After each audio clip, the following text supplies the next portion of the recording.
हमारी ये धरती, जिस पर खड़े बड़े बड़े पहाड़, बड़े बड़े मैदानी भाग, जहां पर बहती नदियां, बड़े बड़े देश, पहाड़ी धरती तो कहीं पर उड़ती रेत से भरे रेगिस्तान, कहीं पर पानी की भरमार है तो कहीं पर पीने के पानी की मार, कहीं पर सूखी बंजर पहाड़ियां हैं तो कहीं पर पेड़ पौधों से आच्छादित पहाड़ियां, कहीं पर वर्षा वन है तो कहीं पर उष्णकटिबंधीय वन, कहीं बड़े बड़े घास के मैदान है तो कहीं पर बर्फ से ढकी पहाड़ियां, कहीं पर वर्ष भर गर्मी पड़ती है तो कहीं पर वर्ष भर तापमान माइनस में रहता है। बड़े बड़े वन्य जीवों से लेकर छोटे छोटे बैक्टीरिया, इतनी सब विविधताओं से भरी हमारी ये प्यारी धरती आकाश से देखने पर और भी सुंदर लगती है। हमारी धरती हमारे सौर मंडल के तीसरे नंबर का ग्रह है। साथ ही ये इस ब्रह्मांड का अभी तक ये पहला ऐसा ग्रह है जहां पर जीवन की संभावनाएं हैं, जीवन पनप रहा है। सदियों से था, सदियों तक रहेगा। इन्हीं सब विविधताओं से भरी ये धरती अपने अक्ष पर घूमती हुई 24 घंटे में दिन और रात बनाती है। प्रकृति ने इसे बड़ी ही खूबसूरती से बनाया है।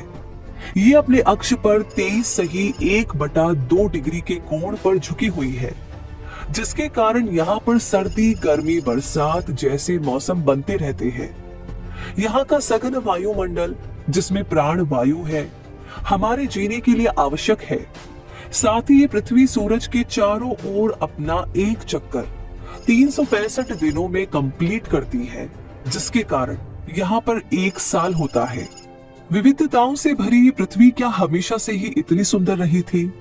इस पृथ्वी का जन्म कैसे हुआ, कब हुआ? क्या हमेशा से मानव था या फिर अभी पिछले कुछ सालों से ही मानव है? इस धरती पर जीवन कैसे प्रारंभ हुआ?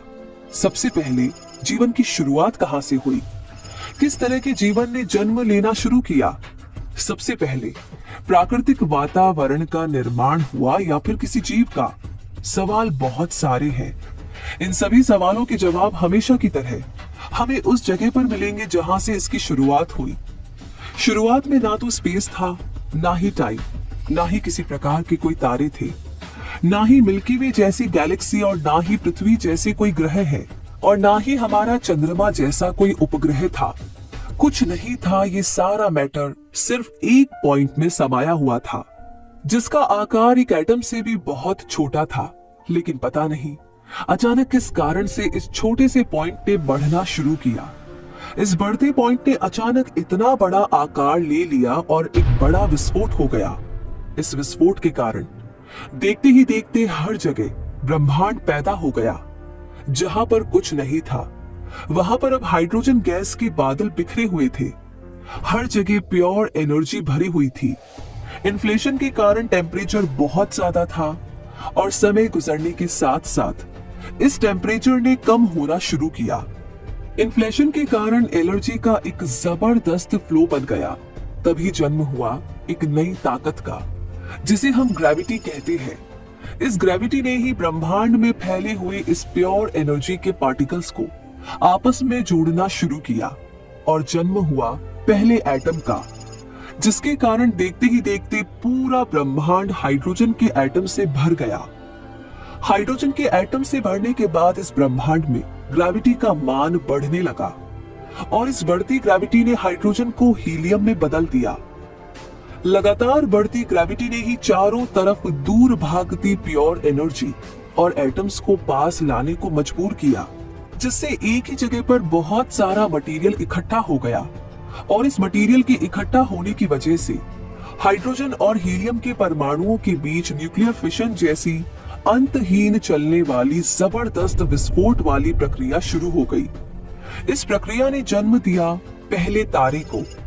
ब्रह्मांड में इस तरह से एक ही समय में इस ब्रह्मांड में हर जगह अरबों तारों ने जन्म ले लिया, और ये ब्रह्मांड तारों से भर गया।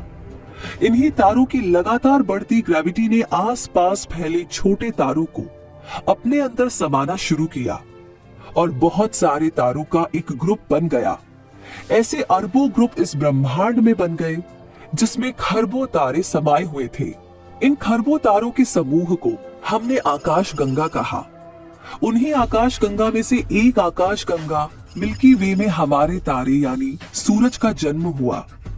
हमारा ये तारा काफी बड़ा था, साथ ही इसकी ग्रेविटी भी बहुत जबरदस्त थी, जिसकी वजह से आसपास घूम रही धूल, डस्ट, हाइड्रोजन और हीलियम के परमाणु इसके चारों तरफ चक्कर लगाने लगे। यहाँ चक्कर लगा रहे पार्टिकल का टेम्परेचर बहुत ज्यादा था। समय गुजरने के साथ यहाँ का टेम्परेचर कम होने लगा और सूरज के चारों तरफ घूमने वाले इन पार्टिकल्स में भी ग्रेविटी ने जन्म लिया। ग्रेविटी के कारण उड़ती धूल, हाइड्रोजन और हीलियम की एटम्स आसपास आने लगे और इनका टेम्परेचर बढ़ने लगा। शुरुआती ब्रह्मांड में सूर्य के चारों तरफ ऐसे धूल गैस के बादल घूमने लगे। इन बादलों में बढ़ती ग्रेविटी ने इन्हें बहुत ज्यादा गर्म कर दिया, जिसके कारण ये इस स्पेस में बड़े बड़े आग के गोले जैसे दिखाई देते थे। लगातार चलते ब्रह्मांड में इस प्रोसेस के कारण यहाँ का तापमान लगातार कम होने लगा और इस लगातार कम होते तापमान ने इन गैस के बादलों को और ज्यादा पास ला दिया। डस्ट और गैस के बादलों ने मिलकर के सॉलिड क्रस्ट बनाना शुरू किया।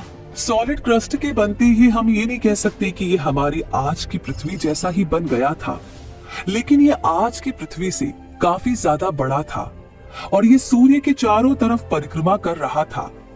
लगातार बढ़ती ग्रेविटी ने ही धूल और गैस के बादलों को पास में लाना शुरू किया, तो ये गैस के बादल एक धधकता हुआ गोला बन गए। इस धधकते हुए गोले का प्रारंभिक तापमान 1700 से 1400 डिग्री सेल्सियस था, जो कि बहुत ज्यादा था।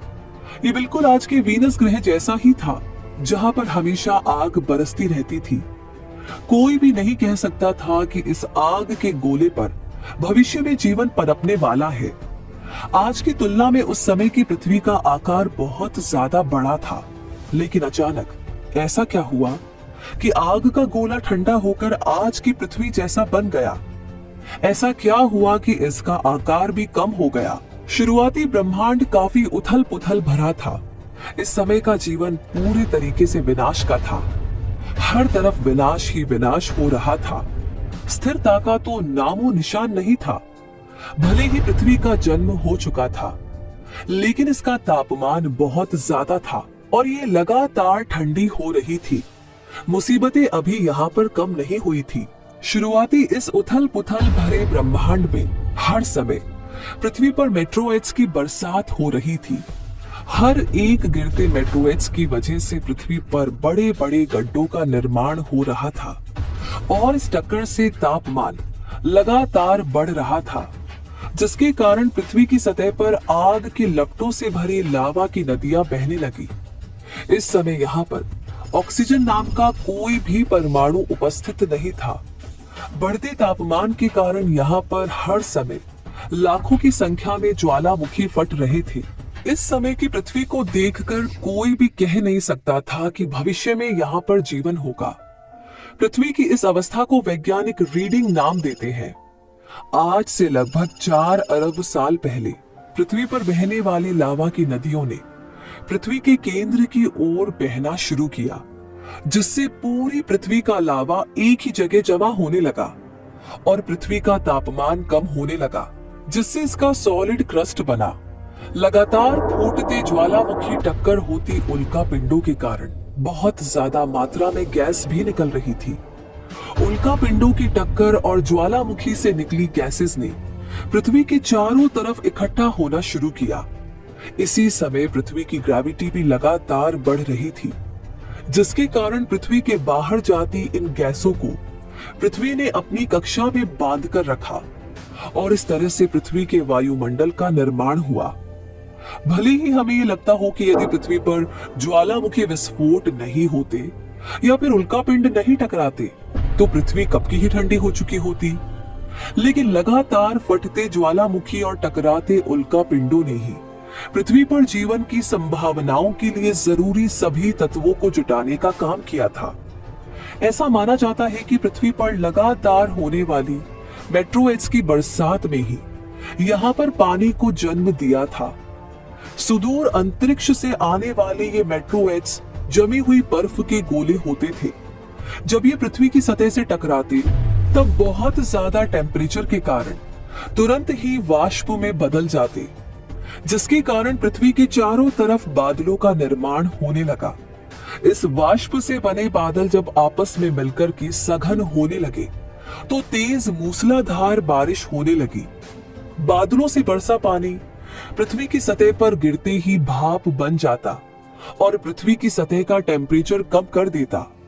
लेकिन ये टेम्परेचर अभी भी इतना ज्यादा था कि बारिश के रूप में बरसे पानी की बूंदें तुरंत ही भाप बन जाती थी। ये प्रक्रिया लगातार करोड़ों सालों तक चलती रही। लगातार बारिश होती रही। बारिश की बूंदें सतह से टकराती, भाप बन जाती और फिर बादल बनते। बादल फिर से बारिश करते। तो लगातार करोड़ों सालों तक चलती इस प्रक्रिया में पृथ्वी की सतह ठंडी हुई और पृथ्वी की ग्रेविटी की वजह से यहाँ पर बड़े बड़े महासागरों का निर्माण हुआ।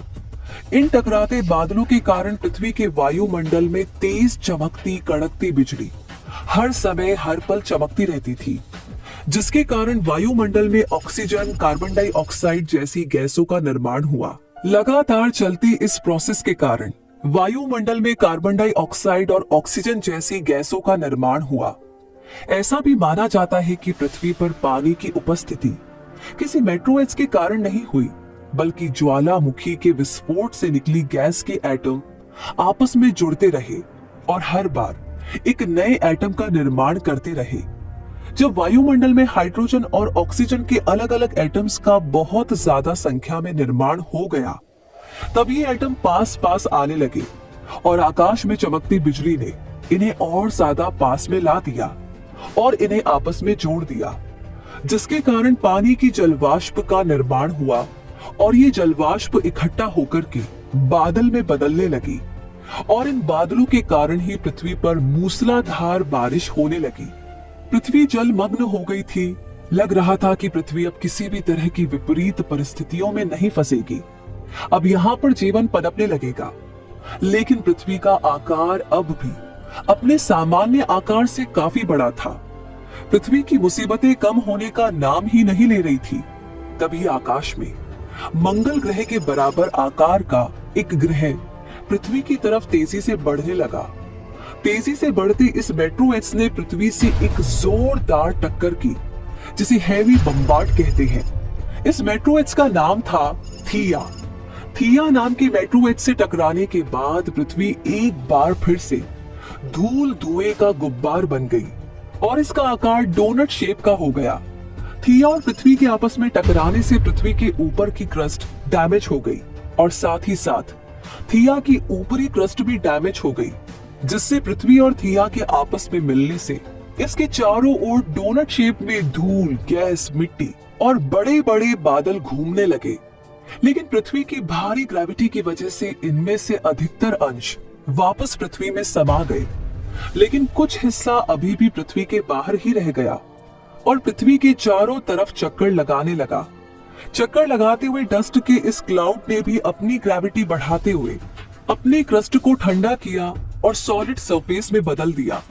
इस तरह हमारे चंद्रमा का निर्माण हुआ।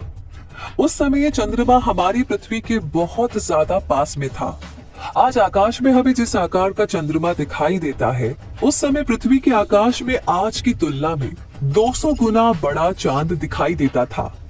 लेकिन लगातार दोनों के बीच बढ़ती दूरी ने ही आज इसे बहुत छोटा कर दिया है। जिस अवस्था से पृथ्वी गुजरी थी, उसी अवस्था से हमारा चंद्रमा भी गुजरने लगा। यहाँ भी लगातार ज्वालामुखी विस्फोट होने लगे और आकाश की उथल पुथल के कारण यहाँ पर लगातार मेट्रोइड्स की बारिश होने लगी, जिसके कारण यहाँ पर बड़ी बड़ी लावा की नदियां बहने लगी।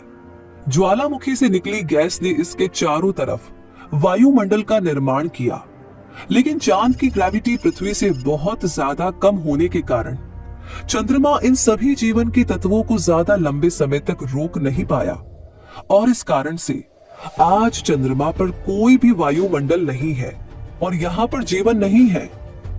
चंद्रमा पर बने वायुमंडल को रोकने के लिए चंद्रमा के पास इतनी ग्रेविटी नहीं थी कि वो उसे स्थिर रख पाता और इस कारण से जब चंद्रमा का वायुमंडल खत्म हो गया तो इस पर एक बार फिर से मेट्रोइड्स की लगातार भारी बारिश होने लगी। चंद्रमा पर अस्तित्व लेते जीवन को खत्म कर दिया गया। मेट्रोइड्स की बारिश की वजह से चंद्रमा की सतह पर बड़े बड़े क्रेटर्स का निर्माण हुआ, जो हमें आकाश में देखने पर चंद्रमा पर दाग जैसे दिखाई देते हैं। पृथ्वी एक बार फिर से ठंडी होने लगी। पृथ्वी पर ज्वालामुखी और उल्का पिंडों की बारिश हो रही थी और साथ ही साथ पृथ्वी पर बारिश बढ़ने लगी और एक बार फिर से पृथ्वी जलमग्न हो गई। पृथ्वी के बड़े बड़े महासागरों के अंदर भी ज्वालामुखी विस्फोट हो रहे थे और ऐसा माना जाता है कि पृथ्वी के अंदर होने वाले इन बड़े बड़े ज्वालामुखी विस्फोटों के कारण पृथ्वी की समुद्री सतह के नीचे पहले एमिनो मॉलिक्यूल्स ने जन्म लिया।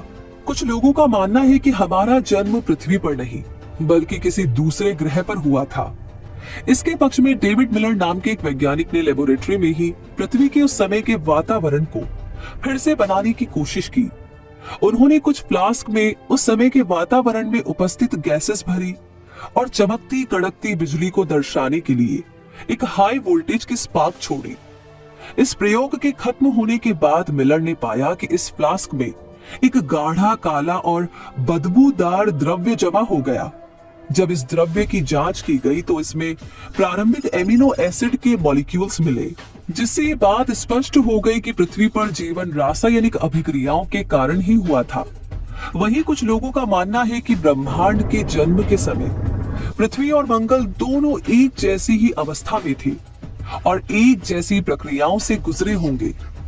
पृथ्वी का आकार बड़ा होने और मंगल का आकार छोटा होने के साथ ही मंगल का निर्माण पहले होने के कारण मंगल पर जीवन ने पहले जन्म लिया होगा, जिसके बाद मंगल पर धरती से पहले ही पूरी तरह से विकसित प्रारंभिक कोशिकाओं ने जन्म लिया होगा और जब मंगल से कोई मेट्रोइड्स टकराया होगा तब इन विकसित कोशिकाओं से भरा कोई मेट्रोइड्स पृथ्वी से टकराया होगा। टक्कर के बाद पृथ्वी पर इसने बैक्टीरिया को भर दिया। वैज्ञानिक ऐसा इसलिए मानते हैं कि अभी तक मिले सबूतों के आधार पर यह घोषणा की जाती है कि पहली कोशिका का जन्म महासागरों में हुआ। लेकिन जिस समय का ये अनुमान लगाया जाता है उस समय भले ही पृथ्वी पर महासागर थे, लेकिन लगातार होती मेट्रोइड्स की बारिश ने यहाँ का टेम्परेचर इतना ज्यादा बढ़ा दिया था कि उस टेम्परेचर की वजह से महासागरों का पानी उबलने लगा और उबलते पानी में किसी भी एमिनो एसिड को लंबे समय तक रोके रखने की क्षमता नहीं थी और वे एमिनो एसिड खत्म हो गए। इसी कारण ये माना जाता है कि मंगल ग्रह भी इसी प्रोसेस से गुजरा था। लेकिन मंगल ग्रह जल्दी ही ठंडा हो गया और वहां पर एक पूर्ण रूप से विकसित बैक्टीरिया ने जन्म लिया। लगातार होती मेट्रोइड्स की बारिश की वजह से जीवन हजारों सालों तक लगातार अंतरिक्ष की यात्रा करते हुए पृथ्वी पर पहुंचा होगा और जब ये मेट्रोइड्स पृथ्वी तक पहुंचा तब पृथ्वी का वातावरण इन बैक्टीरिया के बढ़ने लायक बन गया। तब जाकर पहली कोशिका का निर्माण हुआ।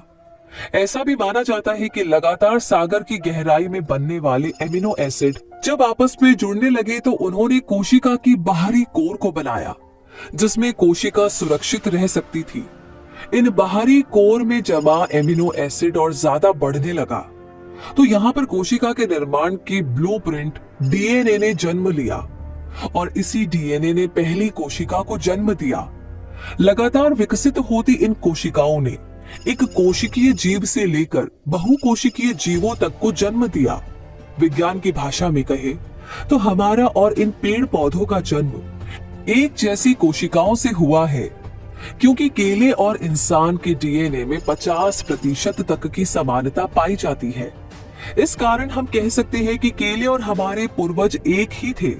पृथ्वी के शुरुआती समय में ऑक्सीजन की मात्रा वायुमंडल में बहुत ज्यादा कम थी, जबकि वायुमंडल में मीथेन गैस की अधिकता थी। साथ ही साथ कार्बन डाइऑक्साइड की अधिकता भी थी, जिसके कारण वायुमंडल अम्लीय हो रहा था और इस अम्लीय वायुमंडल के कारण पृथ्वी पर अम्लीय वर्षा होती थी। इस अम्लीय वर्षा के कारण पृथ्वी का टेम्परेचर भी लगातार कम हो रहा था और इस समय तक आते आते ब्रह्मांड में होने वाली उथल पुथल भी कम होने लगी थी, जिसके कारण मेट्रोइड्स की बारिश बहुत ज्यादा कम हो गई थी। या फिर हमारे सघन वायुमंडल के कारण पृथ्वी की सतह तक पहुंचने से पहले ही मेट्रोइड्स खत्म हो रही थी, जिसके कारण पृथ्वी की सतह तेजी के साथ ठंडी होने लगी और फिर पृथ्वी पर शुरू हुआ आज से लगभग 2.5 अरब साल पहले हिमयुग का। इस समय पृथ्वी पर चारों तरफ जहां देखो वहां सिर्फ बर्फ ही बर्फ नजर आती थी। पूरी पृथ्वी बर्फ की सतह के नीचे दब गई थी। बर्फ हर उस जगह तक जम गई थी जहां जीवन पनप रहा था और जीवन के लिए ये एक वरदान साबित हुआ। कई करोड़ सालों तक पृथ्वी का तापमान -18 डिग्री तक रहा और इसके कारण पूरी पृथ्वी एक बर्फ का गोला बन गई। लगभग 1.2 करोड़ साल पहले जब पृथ्वी पर हजारों किलोमीटर बर्फ की चादर बिछी हुई थी, तब अचानक पृथ्वी पर एक बार फिर से ज्वालामुखी सक्रिय हो गए।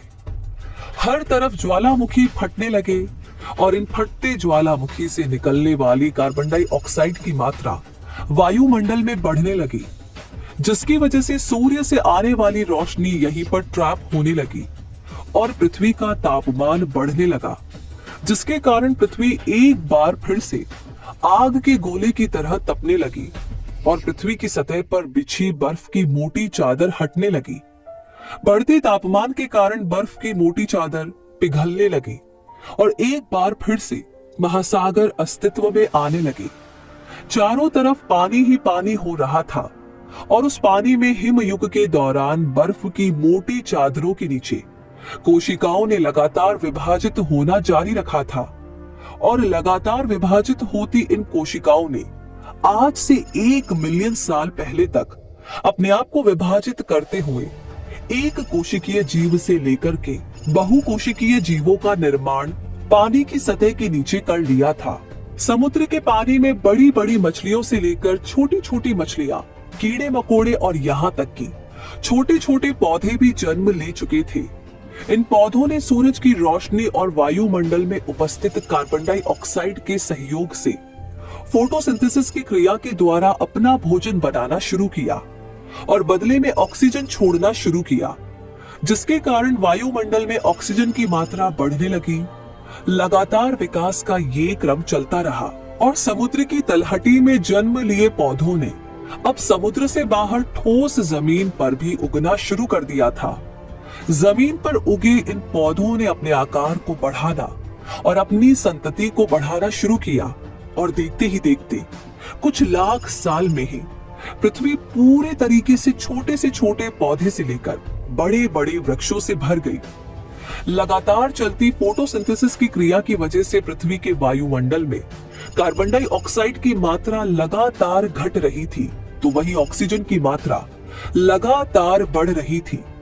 लेकिन अभी भी यहाँ का जीवन मनुष्य के जन्म के लिए सुरक्षित नहीं था। पानी में रहने वाले इन जीवों की डीएनए संरचना में बदलाव होने लगा और लगातार बदलाव होने के इस आनुवंशिक कारण के कारण कुछ जीवों ने समुद्र के पानी से बाहर कदम रखना शुरू किया और इस तरह से पहले उभयचर यानी एम्फीबियंस का जन्म हुआ। ये ऐसे जीव थे जो पानी और जमीन दोनों जगह पर आसानी से रह सकते थे। जीवों में लगातार इस तरह के आनुवंशिक परिवर्तन हो रहे थे और इन आनुवंशिक परिवर्तन के कारण अलग अलग प्रकार के जीवों ने जन्म लेना शुरू किया। आनुवंशिक परिवर्तन का मतलब होता है कि डीएनए की संरचना में परिवर्तन का होना। डीएनए में जब कोई खराबी आ जाती है या फिर डीएनए कहीं से टूट जाता है, डीएनए उसे फिर से ठीक करने की कोशिश करता है और टूटी हुई जगह पर ठीक वैसी ही एक कॉपी लगा देता है। कई बार इस लगने वाली कॉपी के कारण डीएनए का सीक्वेंस बिगड़ जाता है और एक नए प्रकार के डीएनए का निर्माण होता है, यानी डीएनए का जन्म होता है। इसका मतलब है कि एक नए प्रकार के जीव का जन्म। पृथ्वी पर लगातार ये प्रक्रिया चलती रही और इस प्रक्रिया के कारण पृथ्वी पर उड़ने वाले, रेंगने वाले, पानी में रहने वाले और उभयचर जीवों के साथ साथ पेड़ पौधों ने जन्म लिया। आज से लगभग 23 करोड़ साल पहले पृथ्वी का वातावरण आज के वातावरण के बिल्कुल समान हो चुका था, लेकिन अभी भी मनुष्य जैसे जीव का जन्म नहीं हुआ था। आज से लगभग 23 करोड़ साल पहले रेंगने वाले एम्फीबियंस के डीएनए में परिवर्तन हुआ और इस डीएनए के परिवर्तन ने जन्म दिया इस पृथ्वी पर राज करने वाले विशाल काय डायनासोर को। उस समय पूरी पृथ्वी पर डायनासोर का ही राज था। ये डायनासोर मांसाहारी और शाकाहारी दोनों ही तरह के थे। उस समय डीएनए के परिवर्तन से पैदा हुई डायनासोर की इन प्रजातियों में से कुछ प्रजातियां पृथ्वी की सतह पर रहती थी। इनमें से कुछ शाकाहारी डायनासोर थे तो कुछ मांसाहारी डायनासोर। कुछ बहुत ज्यादा हिंसक स्वभाव के थे तो कुछ बहुत ज्यादा शांत स्वभाव के थे। इसी तरह कुछ डायनासोर की प्रजातियां हवा में भी उड़ती थी, यानी उनके बड़े बड़े पंख थे और वे हवा में उड़ते थे। ऐसी ही कुछ डायनासोर की प्रजातियां समुद्र के विशाल पानी में भी पैदा हुई थी। और इस तरह से हम कह सकते हैं कि ये एक ऐसा युग था जब जल, थल और नभ हर जगह सिर्फ और सिर्फ डायनासोर ही डायनासोर थे। इसका मतलब ये नहीं था कि हर जगह पाए जाने वाले डायनासोर को किसी से खतरा नहीं था। डायनासोर ग्रुप में रहते थे और इसी तरह बहुत सारे जीव भी ग्रुप बनाकर रहते थे। इन सभी चीजों में अपने स्वामित्व को लेकर के लगातार संघर्ष चलता रहता था। उस लगातार संघर्ष के कारण बहुत सारे डायनासोर को अपनी जान भी गंवानी पड़ती थी। साथ ही साथ इस समय रहने वाले जीवों को अपनी जान का खतरा छोटे छोटे जीवों से भी रहता था, क्योंकि इस समय बड़े ही खतरनाक और जहरीले मच्छर पाए जाते थे। वे इतने खतरनाक और जहरीले होते थे कि यदि वे किसी डायनासोर को काट लेते थे तो उनकी मृत्यु हो जाती थी। इसलिए वे हमेशा ग्रुप में रहते थे। साथ ही साथ मादा डायनासोर अपने अंडे पक्षियों की तरह घोंसलों में देती थी और मादा डायनासोर ही अपने बच्चों का पालन पोषण करती थी और उन्हें शिकार करना सिखाती थी। आज से लगभग 6.5 करोड़ साल पहले अचानक सुदूर अंतरिक्ष से आता एक उल्का पिंड बृहस्पति ग्रह से टकरा जाता है और इस टक्कर के कारण उस उल्का पिंड की दिशा बदल जाती है। दिशा बदलते ही ये उल्का पिंड सीधा पृथ्वी की तरफ आने लगता है। 22,000 मील प्रति घंटे की रफ्तार से पृथ्वी की ओर बढ़ रहा ये उल्का पिंड जब पृथ्वी के वायुमंडल में प्रवेश करता है तो मंडल के घर्षण के कारण ये एक बहुत बड़ा आग का गोला बन जाता है। 27 किलोमीटर व्यास का ये गोला जब वायुमंडल के घर्षण से आग का गोला बनता है तो इसकी गर्मी इतनी ज्यादा होती है कि पृथ्वी की सतह पर रहने वाले सभी जीव इसकी गर्मी को महसूस कर सकते थे। साथ ही साथ ये भी माना जाता है कि इसकी चमक इतनी ज्यादा थी कि इस चमक की वजह से पृथ्वी पर रहने वाले डायनासोर की आंखें खराब हो गई और वे पूरे तरीके से अंधे हो गए। इसकी स्पीड इतनी ज्यादा थी कि माना जाता है कि लगभग 4 मिनट में ही इसने पूरे अटलांटिक महासागर को पार कर लिया और अंत में ये मैक्सिको की खाड़ी में पृथ्वी से टकरा गया। इसके कारण जबरदस्त विस्फोट हुआ और इस विस्फोट ने पृथ्वी की सतह पर उपस्थित सभी धातुओं को पिघलाकर अंतरिक्ष में भेज दिया था। ये विस्फोट इतना जबरदस्त था कि इसने पृथ्वी की सतह पर एक बड़े गड्ढे को जन्म दिया। साथ ही साथ कुछ मिनटों के बाद इस टक्कर की वजह से पृथ्वी की ऊपरी सतह पर रिक्टर पैमाने पर 12 की तीव्रता से एक भयंकर भूकंप आ गया। इस उल्कापिंड के टकराने से पृथ्वी पर चारों तरफ रेडिएशन ही रेडिएशन फैल गया और इस रेडिएशन के 900 किलोमीटर के दायरे में आने वाले सभी जीव जंतु मर गए। साथ ही साथ भयंकर ज्वालामुखियों को तीव्रता से आए इस भूकंप ने सक्रिय ज्वालामुखी में बदल दिया। धरती पर एक बार फिर से ज्वालामुखी फटने लगे और इस टक्कर के कारण आए भूकंप ने बहुत बड़ी सुनामियों को जन्म दिया। समुद्र की लहरें विशाल आकार लेते हुए दानव की तरह पृथ्वी की सतह की ओर बढ़ने लगी। रास्ते में आने वाले हर जीव को निगलते हुए उन्हें हमेशा के लिए खत्म कर दिया। विस्फोट के कारण धूल का एक बहुत बड़ा गुब्बार बना जो 800 किलोमीटर पर घंटे की रफ्तार से बहते हुए इन सभी मासूम जानवरों की जान लेने लगा। साथ ही साथ जब टक्कर से पृथ्वी के ऊपर का क्रस्ट टूटकर बिखर गया था तो वो बिखरा हुआ क्रस्ट पृथ्वी के गुरुत्वाकर्षण के कारण एक बार फिर से पृथ्वी की सतह पर वापस लौटने लगा। इस समय वापस लौटता ये क्रस्ट आग के बड़े बड़े गोलों की तरह नीचे बरसने लगा और इसके संपर्क में आने वाली सभी चीजों का खात्मा हो गया। इस टक्कर से पृथ्वी का तापमान भी बहुत ज्यादा बढ़ गया। टक्कर के कारण भी तापमान बढ़ा तो वहीं ज्वालामुखी विस्फोट के कारण भी तापमान बढ़ गया। और यहाँ पर भयंकर तापमान वाली तेज हवाएं बहने लगी। इन हवाओं का तापमान 150 डिग्री सेंटीग्रेड तक बढ़ गया और पृथ्वी पर चारों तरफ आग ही आग हो गई। इस आग के कारण पृथ्वी के पूरे वायुमंडल का तापमान 200 डिग्री सेल्सियस तक बढ़ गया और इस बढ़े हुए तापमान की गर्मी को पृथ्वी पर रहने वाला कोई भी जीव सहन नहीं कर पाया। इस तरह से पृथ्वी की जल थल नभ में रहने वाले डायनासोर की प्रजाति पूरी तरह से खत्म हो गई। भले ही पृथ्वी पर कुछ सालों पहले जीवन ने जन्म लिया हो, लेकिन आकाश से आने वाली एक आफत ने लगभग सभी प्रजातियों को खत्म कर दिया। इस महाविनाश के कारण पृथ्वी पर उपस्थित सभी प्रजातियों में से लगभग 75% प्रजातियां हमेशा हमेशा के लिए खत्म हो गई। साथ ही साथ पेड़ पौधों की भी अधिकतर प्रजातियां लगभग इस महाविनाश में खत्म हो गई और जो विशालकाय जीव बचे हुए थे वे खाने की कमी के कारण मर गए। इस महाविनाश में सिर्फ वही जीव जीवित बच पाए जिनका वजन 25 किलोग्राम या 25 किलोग्राम से कम था। लेकिन इस महाविनाश ने ही पृथ्वी पर एक नए प्रकार की प्रजाति को जन्म दिया और वो प्रजाति थी मैमल्स। इनमें मैमल्स का विकास तो डायनासोर के समय ही हो गया था, लेकिन इस महाप्रलय में ये जीव ही जीवित बच पाए। इनका आकार 6 इंच के आसपास का था और पृथ्वी पर लगभग सभी प्रकार की खाने की चीजें इस महाविनाश में नष्ट हो गई थी, जिसके बाद उन्होंने हर तरीके से जो कुछ भी मिला उसे खाना शुरू कर दिया। धरती एक बार फिर से फलने फूलने लगी और पृथ्वी पर एक बार फिर से पेड़ पौधों का विकास होने लगा।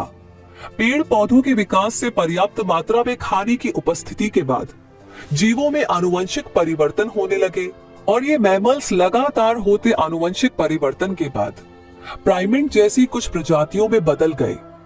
ये प्रजातियां अधिकतर पेड़ों पर ही रहती थी और हमेशा फल ही खाती थी। हजारों सालों तक इसी तरीके से रहने और पेड़ पौधों पर चढ़ने के कारण इन प्रजातियों में धीरे धीरे उत्परिवर्तन होने लगा, जिसके कारण इनकी पूंछ छोटी होने लगी और हाथ लंबे होने लगे।